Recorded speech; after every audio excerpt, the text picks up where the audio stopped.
What is up, you guys? Is it this one? Yeah. Woo! We're back. Estamos de regreso. Yes. No, pues wow. I think it's been how long? Like a month since we haven't filmed? It's been a long time. Yeah. And it's just the holidays have just packed up, and then I left. Yeah, it's funny because I actually shared I know we were just talking, we made a post earlier prior to filming this that she is good. She's alive. I'm alive. She's just taking a break from social media. I think forever. And so maybe. And so basically we were just talking about how she was taking that break and she's good, but we really did take some time off, and I had shared somewhere on there, like it's like a baby Yoda like looking sad, and it's like cuando ves a tu familia yéndose a Mexico. That's what happened with this bitch over here. I dipped. Yeah, I went to Mexico for like a damn month. Bro, it was a really, really very like enlightening trip for me, because I went back to where my grandma was born. Our grandma was born. Right. That's right. And let me tell you, when I tell you we came from nothing, we came from nothing. Yeah. And I'm just so incredibly like blessed. We're a true, I guess, demonstration of their sacrifice, right? Absolutely. And everything 100%. that they've given up and everything that they fought for. Look at us, you know, like in comparison to how it was for them, you know? Yeah. Look at us. Yeah. Who would have thought? Huh? Sí. Con un podcast aquí.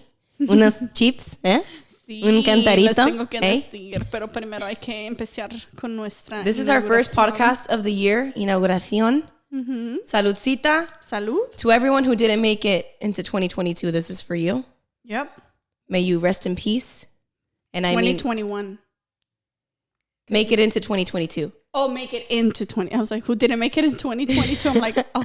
To all of you who didn't make it into 2022, and I mean like negative energy, gordura, celulitis, rest in peace. Promotion, todo eso. Oh, no, wait. My promotion. But I mean, I hope you get it in 2022. We do. But to all the negative energy left behind in 2021, we love you. Sale. We hate you, but we cheers to you guys. Okay. Saludcita. Saludcita. Happy New Year. Happy New Year. Woo! Oh, that never gets old. That never gets old. Yum. Dude. And to pair that, we have a little Cantorito. You know how we do? This is more like a Cuba for me, because I really don't know how to define a Cuba, because everybody de todos diferentes lados de México tienen una otra definición de lo que es una Cuba. Pero, Michelle, if you do something in your life, y ya que tienes papeles, y que puedes ir a México. I made it, guys. Ya la hizo Michelle. Con papeles. Güey, tenemos que ir a visitar a mi tío Nico. I don't know if any of the Petaluma family watches us, but if you guys watch us, El Tío Nico is their first uncle. He's our second uncle, but this man, coolest motherfucking uncle we have. And I'm sorry to every other uncle. We love you. I don't think they're watching us. I don't think they're watching us. No, but like, it's just... And if they are, I don't know that they understand. Prima, in the whole family. Like in the whole family. That's a bold statement. It's a bold statement. You have to meet him. It's like, I can't... no lo puedo explicar. You just have to meet him. He's just like he's a positive person who's been through a lot. And I feel like he's just put all of his hardships on God, and he just gives, they don't have the world, they still live where my grandma grew up, where his dad, my grandma's brother, grew up. And just to tell you that they still don't have running water in 2022. That's crazy. They live in El Rancho with no running water. They have to bring the water up to where they live. So yeah, it's just they really are keeping it like OG. And when we went, it's like they just gave us everything that they had to offer. Yeah, I really felt like it was like a biblical thing for me, and really, it was just like, oh my God, you're like, I feel like I'm back in time. La humildad de la gente, la nobleza. Yes. Yeah, it's awesome. It's beautiful. Definitely. But anyways, Michelle, ¿cómo has estado tú? He estado bien. Pues mira, ahorita I thought that it would be a great idea. She made her cuba, and I'm like, bro, let's get something to snack on. Because last time we were here, we were eating tamales with my sister, and I'm like, ever since that happened, como que no se siente igual. So I do have something for you guys. This is a plate I make that is like, it's my favorite snack. I'm more of a savory person, but typically I'm going to tell you guys how to make it. This is top. This is fucking top. If you think I'm weird for this, don't fucking try it. Trust me. We have a missing ingredient because we ran out of one of the ingredients, but I'm going to explain it to you based on the original, okay? You're going to get salami, and then you're going to put some salami. You're going to chop some onion, en cubitos así chiquititos. And then you're going to put a little bit of onion. You're going to put hot sauce, Valentina. And then you're going to squirt some lime. And this is on top of? The hot sauce. No, babe. What is this on top of? What kind of chip is it? Oh, hold on. That's first layer. You're going to go by layers. So that's the bottom layer, okay? And then... That's a layer? Yeah. Your second layer is going to consist of Doritos. So first, your bottom, your base, your foundation has to be the salami. I thought it always went on top. No, because it goes at the bottom. After all the juices and stuff stick to the bottom. Oh, man, it tastes so good. So you grab some salami, just like 4, and that's like your base. Okay. And then you're going to put some Doritos, nacho cheese Doritos. And then you're going to do the same. You're going to put some onion, and then you're going to put some hot sauce Valentina, and then you're going to squirt some lime. And then your next layer is going to be salami again, all over, and then you're just gonna build a mountain, man. Just go layer by layer as much as you want. You know what it's called? What? Mexican lasagna, baby. Exactly, with Doritos. Mexican fucking lasagna, because we're using salami. Exactly. So we're really including the... So yeah, and then after that, you get this beautiful plate, and it's delicious. So good. One of my friends was like, I don't understand why you do this. This looks nasty. And I said, just eat it, bitch.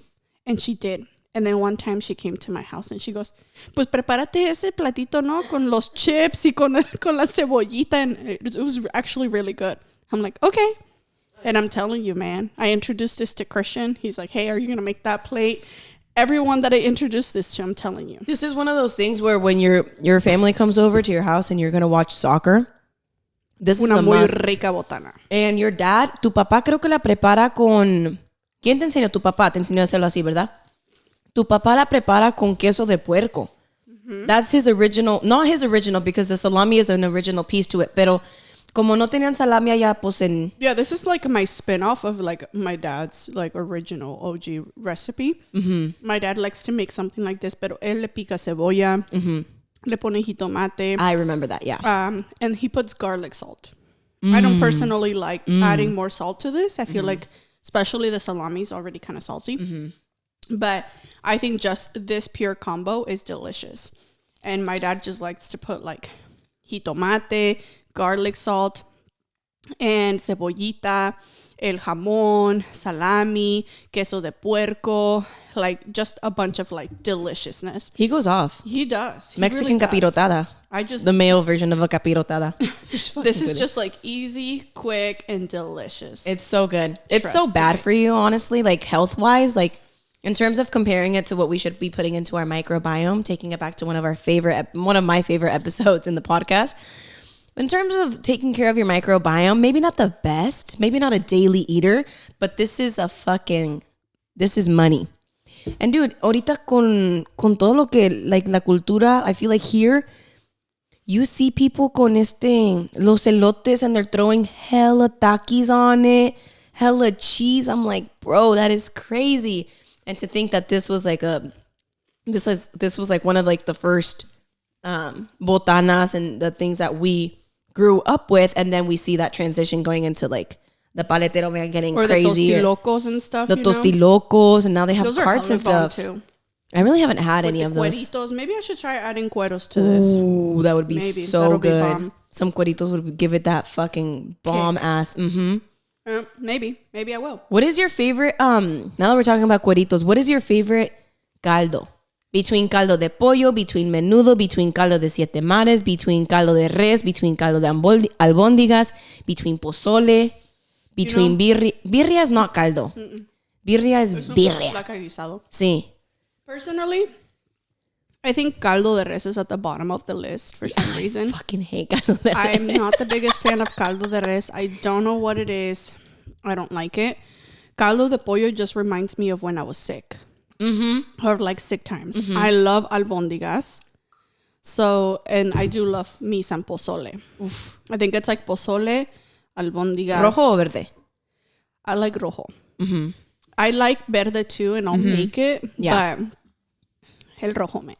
I feel like el rojo es el más delicioso. Rojo is the OG, and enchiladas verdes for me is like top. Yeah. So like pozole rojo, enchiladas verdes. Maybe I'll make some now. Oh. Dude, you make really fucking good enchiladas verdes, dude. Oh man. We need to start a little like side channel to the podcast, like the podcast. But no Pues Guau cooking. She's a really good cook. Like she is. She's like, she knocks it. She's into that like gourmet shit, you know what I mean? And she takes the time. She's very detail oriented. I'm not. I just like to cook. And like, ahí lo subo, you know, in my señora things. Y ahí como salga, you know what I mean? And it tastes good. It tastes bomb. And I want to share my recipes with other people because, hey, why the fuck not? Make it at home. I love it. I'm sure you will too. I think that... But you kick it. Dude, I had the one thing I do miss... So I deleted Instagram and Snapchat. I didn't actually delete my account. I just deactivated it. But I deleted Instagram and I really haven't lost anything. Except the fact that when I shared my cooking, I loved sharing like me cooking, my recipes and stuff. Not that anybody made my recipes. I really was never an influencer. I just shared what I made. And I'm someone who just creates with what they have. I don't go and get recipes and measure exactly. I'm more of an artistic cook. I'm more of a cocinera than a baker, but I've also done like baking before. Pero I feel like one of the things that I do miss about social media, and I might even just start my cooking Instagram page or just a cooking TikTok. It's like the fact that you can share these recipes and you can share that type of content. TikTok is the place to do that now. Mm-hmm.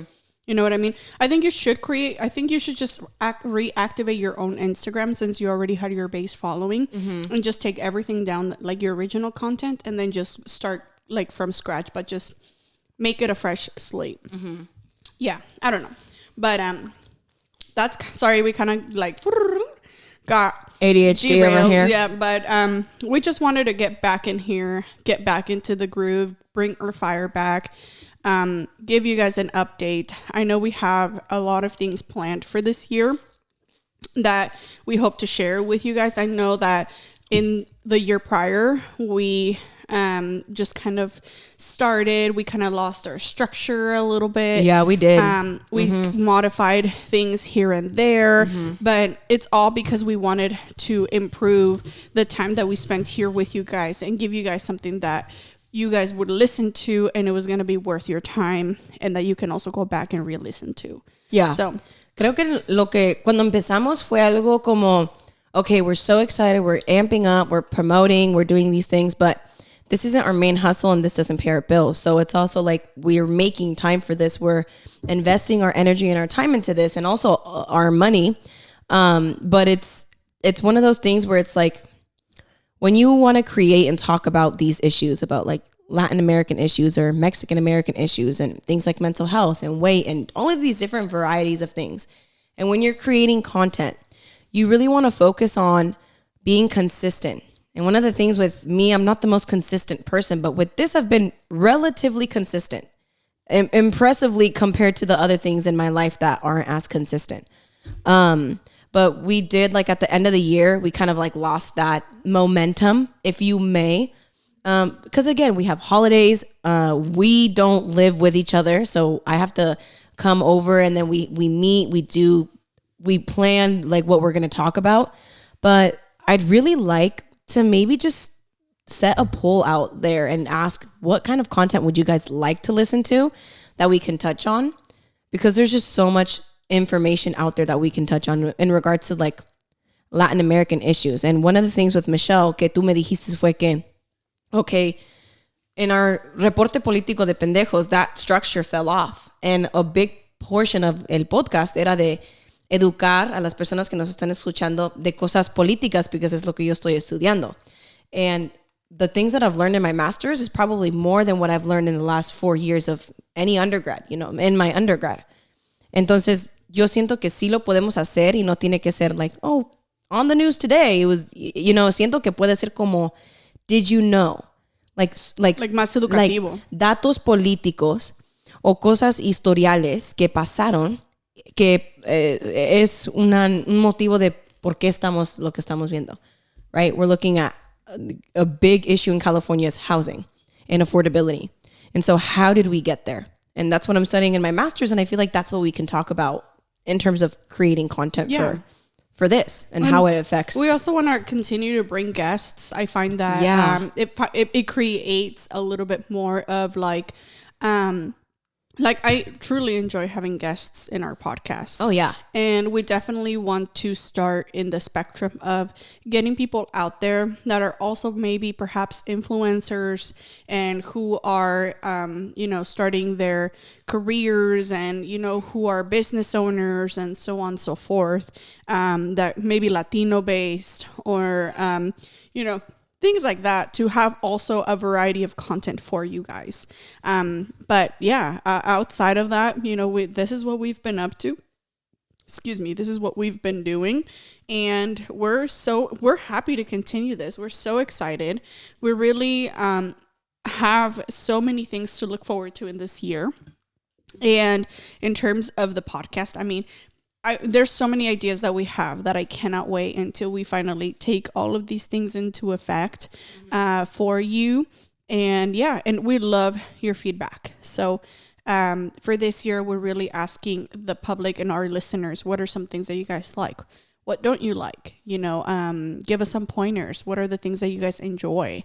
What are some things that you'd like to see different or more of? You know? And like, even creating content that is so relatable to other Latinos that we can, or Latine people, that we can really expand our platform. Dude, listen to this podcast. It's gonna, it's applying to you and what you're going on and what you're going through. And also like creating more in-depth content for us. I guess it's kind of like, I titled on our GarageBand, or the platform that we use to edit, I titled New Year, New Me, Bitch, as our episode, because this is our first episode of the year. And I actually really have always set New Year's resolutions, and I never meet them because that's how it goes. It's just society telling you, what are your New Year's resolutions? And then you never actually meet them. Well, this year, it's not about setting resolutions. It's about changing your lifestyle because you want to.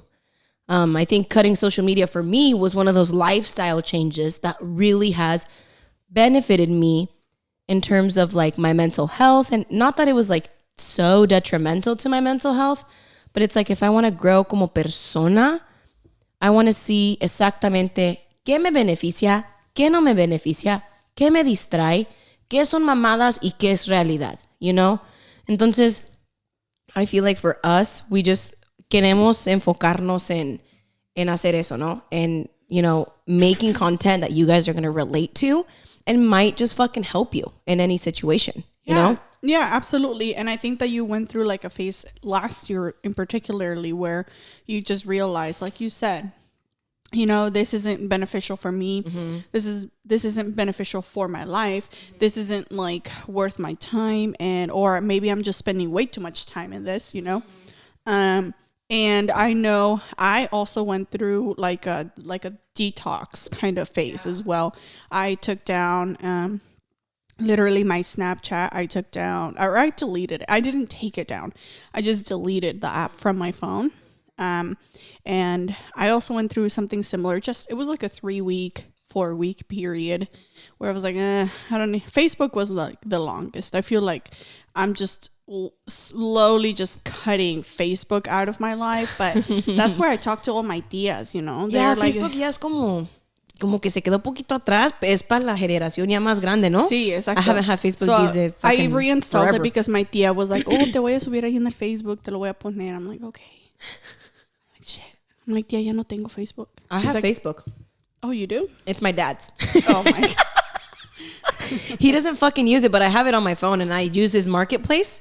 I think you have to have an account, right? To use Marketplace? Yeah. Well, I look for shit on Marketplace all the time because I'm fucking bored or whatever. And I'm like on Marketplace, like looking for different things that like just specific things I don't want to buy new that I may need. Yeah. And I go on Facebook and it's my dad's. And I see posts like from you and stuff and I want to comment, but I realize it's my dad. And my dad would never make a comment. Right. He would never be like, Mija, does he ever go on there and scroll? No. Oh, okay. He doesn't know what the fuck is going on. And he has like so many messages. I'm like, which bitch is texting? ¿Quiénes son las pinches viejas que andan detrás de mi papá? No te creas. Es broma. Es broma. Pero, yeah, I do have Facebook, but it's like more. Yeah, man. Well, I'm excited for this year. I'm excited for what we have in store. I mean, outside of that, everything has been going well. You know, we took that month off. Yep. To kind of like again reinvent, recoup. Yep.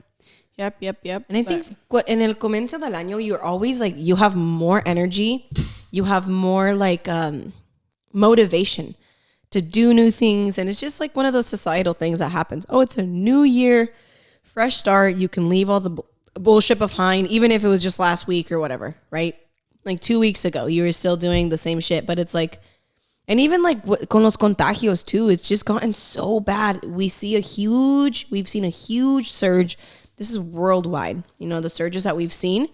And it's also pretty fucking scary. It's like, when are we going to get out of this? There is no normal. There is no back to normal.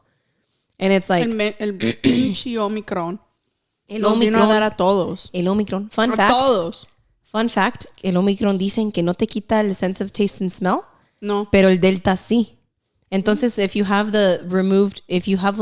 COVID and you lose your sense of taste and smell, it's probably Delta or the original, which I don't think it's still around. It might still be around the original, but then the Omicron is not. So if you get COVID, you can get COVID and you're not going to get your loss of sense of taste and smell. You know, the first time that I got COVID, I didn't lose my sense of taste. COVID. Okay. I coughed and I said COVID. Oh, COVID. COVID. No, you didn't lose your sense. The first time you got it, you didn't lose your sense of taste, Michelle? No. Perdón, es que me salió un montón de sal in the bottom. You know why I don't like caldo de res? Why? Because now you just said that. Because caldo de res, I don't like albóndigas or caldo de res. I feel like birria is the one thing that I could really have that's like beef and a thing. Pero caldo de res, it just gets stuck in your fucking teeth that you can't even enjoy it. I feel like albóndigas does that for you? No, caldo de res. Oh. And then albóndigas, I just don't like the taste of it. I like my meat, my ground meat in Italian food. Maybe I should make the ones that my mom makes. Maybe you should, because I fucking don't like albóndigas. Because every mom has a way different way to make albóndigas. And yeah, but anyways, so when I got COVID back in 2020? In 2020. In 2020, when I got it towards the end of the year, I did not lose my sense of taste or smell. Christian did, because we got it together, but I didn't. And we didn't go out anywhere. We got our booster shot. I got my flu shot, everything that was out there. I was armored, because I'm like, I don't want to get sick. So I got my vaccine. I got my second vaccine. I got my booster after it was available for me. Got the flu shot, blah, blah, blah. I know I just said that all over again. I just said that twice. It's stupid. Y como a las 2 semanas me da el pinche Omicron. Nobody was safe. And I don't even go to the grocery store, guys. But I think that the difference here is that in New York, I saw the stats and the infections were extremely high, but the deaths were remaining low. And that's the vaccine working. I feel like both times it kicked my ass, especially in this time it kicked my ass too. I just felt like, I feel like with this one, me dio tanta fatigue.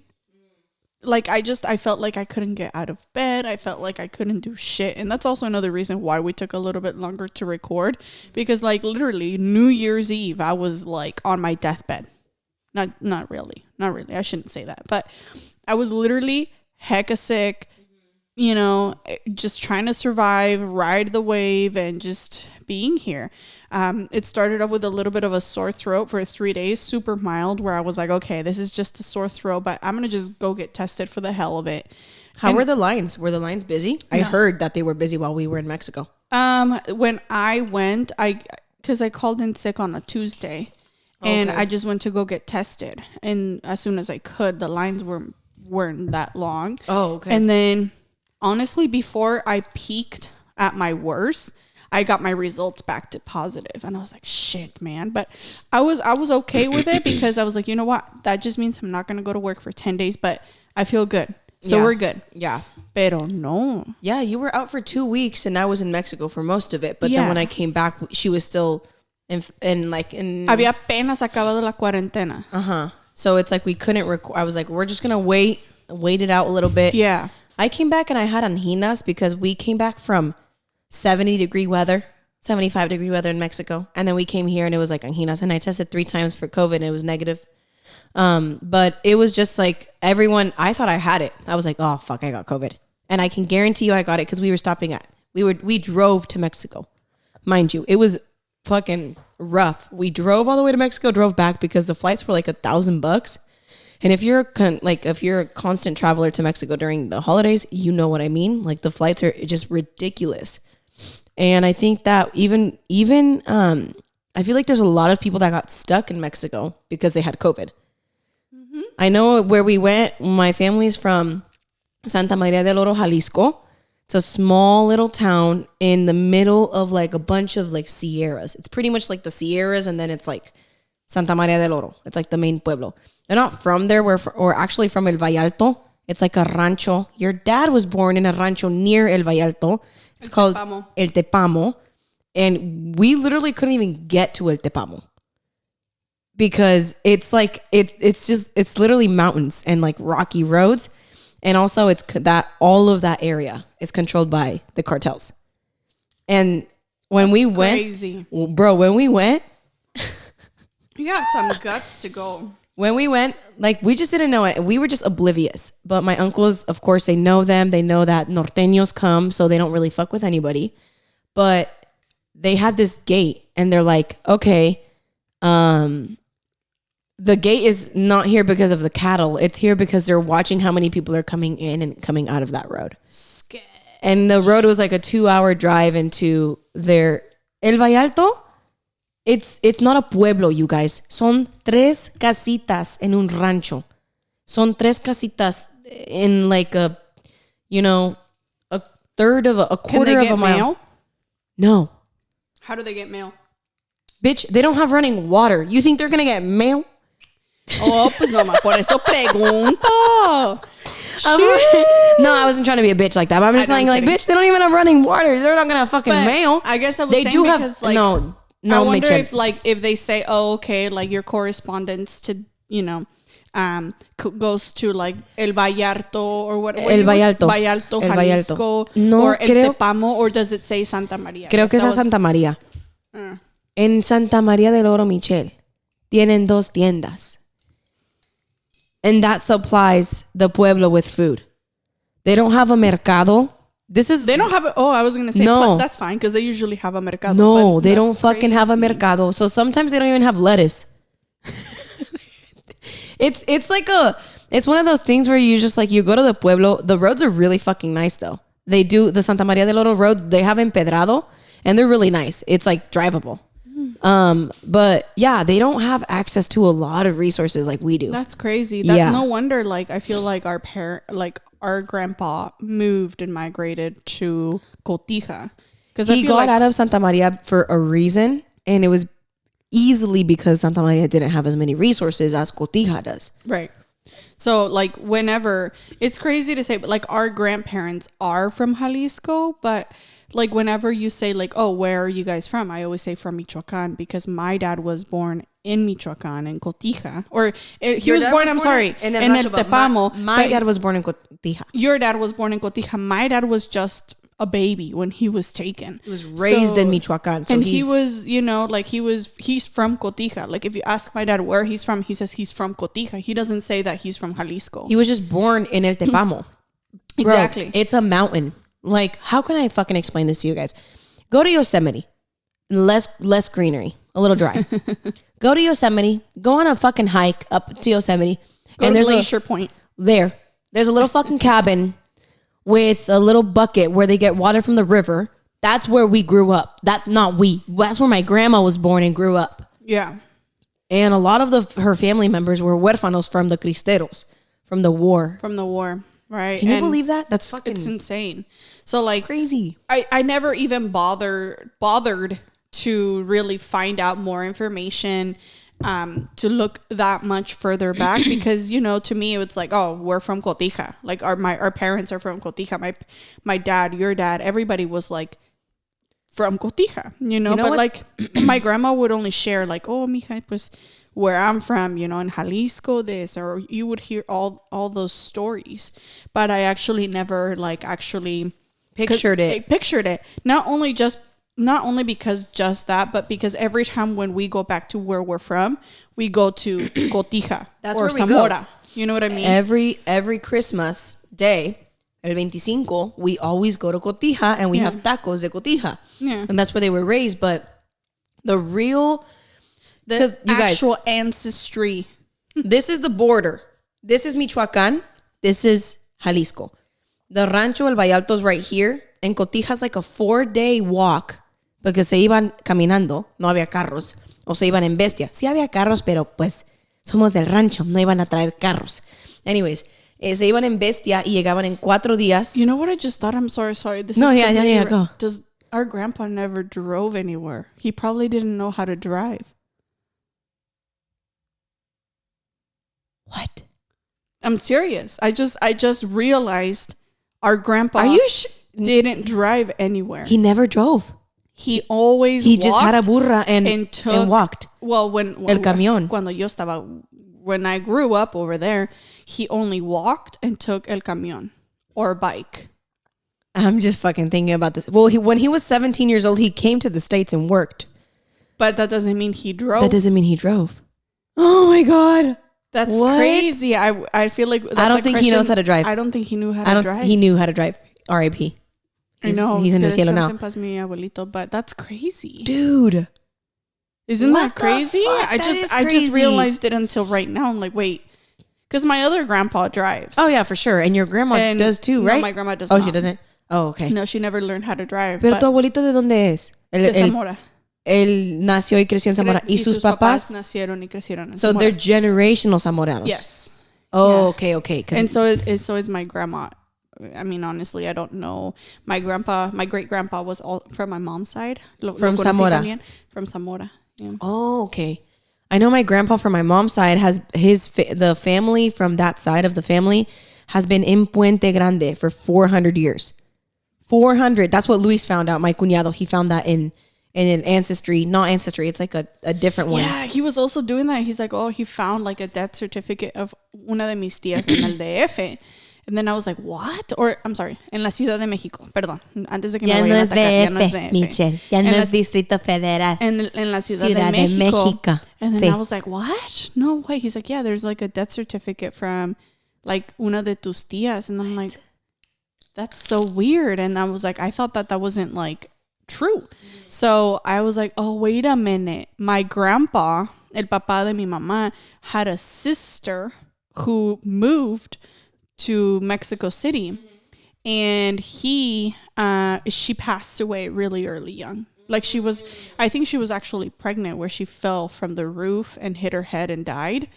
And this happened in Mexico City, so the death certificate was filed there, and I had completely forgotten. And that's where all of my familia del DF, or la Ciudad de México. La Ciudad de México, Michelle. La Ciudad de México. Are living Nos van a criticar, güey. Yeah, so I have that group from my mom's side, and then we have my tia Malena on my dad's side.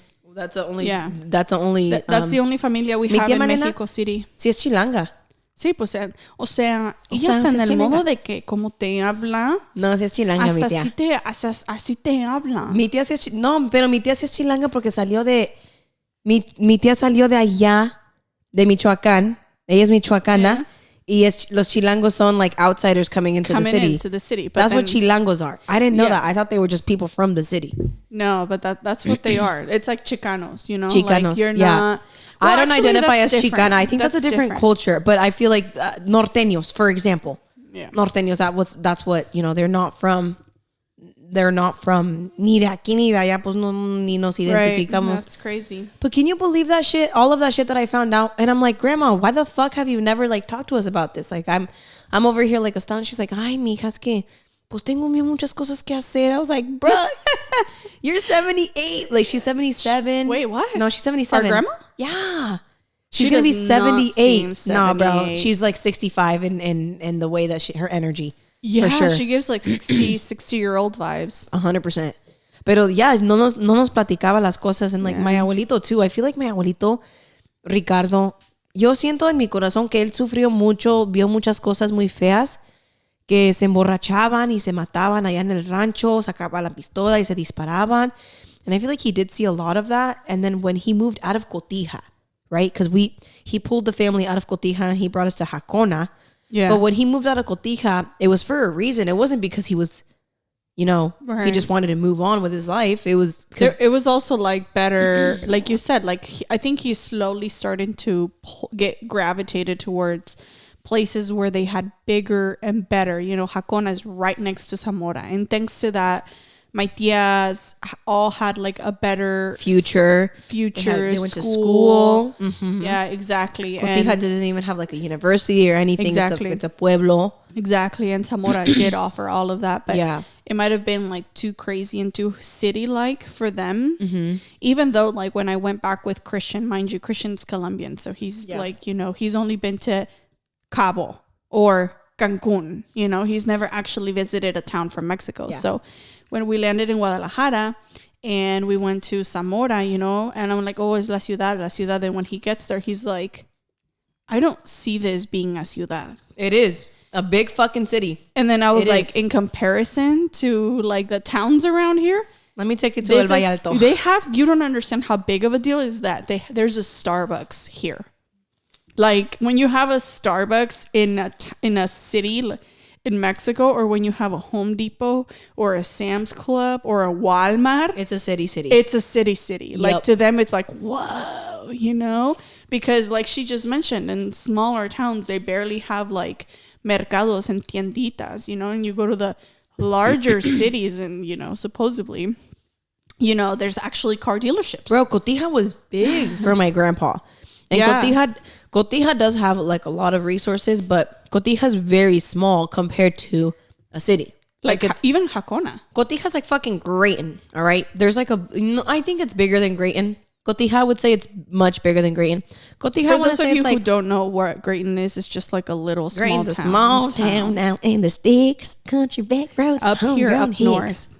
Yeah, Grayton. I'm from Grayton. Yeah. I don't say I'm from Cotati because I was most of my like 50% of your life was in Cotati. I think 50% was in Cotati. My childhood was in Cotati, which was a small town also. And then the other half is in Grayton. Yeah. But I just identify with Grayton because Grayton's the shit. Because I feel like that's where like you primarily like your adolescence and found your identity, all this shit. Exactly. Yeah. I feel like that's probably why. Yeah. All of it, but but that's crazy just to go to Mexico. And we've been going to Mexico, dude, for, you know this, for fucking my whole life. Since Mexican Michelle lived out there. Yeah. Y de ir a Mexico and to go to el rancho donde nació tu abuelita y conocer like the root of, you know, where you come from and to see that. And it's like, you're just so in awe. And you're so agradecida with everything that you have. Exactly. Like I said in the beginning of the episode, like I feel like we're a pure manifestation of our grandparents. And, well, I wouldn't say take it back as far as great grandparents, but I feel like more our, especially like my grandpa. I feel like all of their sacrifices. He really did something by getting us out of Santa Maria. Exactly. He did it. Like he didn't take us like... He wasn't going to take us to the north. Like, he wasn't going to take his kids to the north, which they all went, but his wife to the north, like the U.S., but he did take her to Cotija. And then when there was violence in Cotija, that people were shooting each other in las putas esquinas, for whatever fucking reason, pinches borracheras y machismo. Locos. Just stupid fucking fights. I feel like a lot of people died over a stupid fucking Mexican fight. Really. I really do believe that. So he took us to Jacona, and then they just thrived and prospered there forever and ever until he passed. But just to kind of wrap things up with you guys. Yep. We're back. We have a few things in store. I don't really want to start saying like, oh yeah, expect this or expect that. You know, I feel like I want you guys me to get skinnier, get my titties bigger, my booty bigger. I'm just kidding. Don't expect that from me. I'm just kidding. Don't expect that from me. If anything, expect a little bit of a weight gain from me. But yeah, so basically that's basically what we have in store for you guys. Thank you so much for tuning in. Thank you so much for listening, and thank you for being so patient with us getting this episode out to you. And just know that we have a few more in store for you, and I can't wait. All right. And welcome to the official sign of No Pues Guau. Welcome to the official sign. This year, we're better than last year. We have chips. Yeah. Last year we've were made fucking great improvements. Yeah. You know, this is growth right here. It fucking is. Chips, estilo, Michelle, estilo, nacida en Tangancícuaro. Que no nací en Tangancícuaro. Que sí nació, es de rancho, Michelle. Soy de ranchito de Tangancícuaro. Michelle, you have to go to El Vallarto. It's going to humble you. It's going to humble you, trust me. I'm not sure that you're not humble, but I'm just saying like it's going to humble you for sure. Well, what do you mean? I'm a bougie ass bitch. No, bitch. Stop. Just kidding. Stop. All right, guys. So I'm kidding. It's a joke. We're going to call it a fucking excellent first episode of the year because it's our first time recording this year, 2022. But stay tuned. We're going to try and stay consistent. And we got some things in store for y'all. Love you.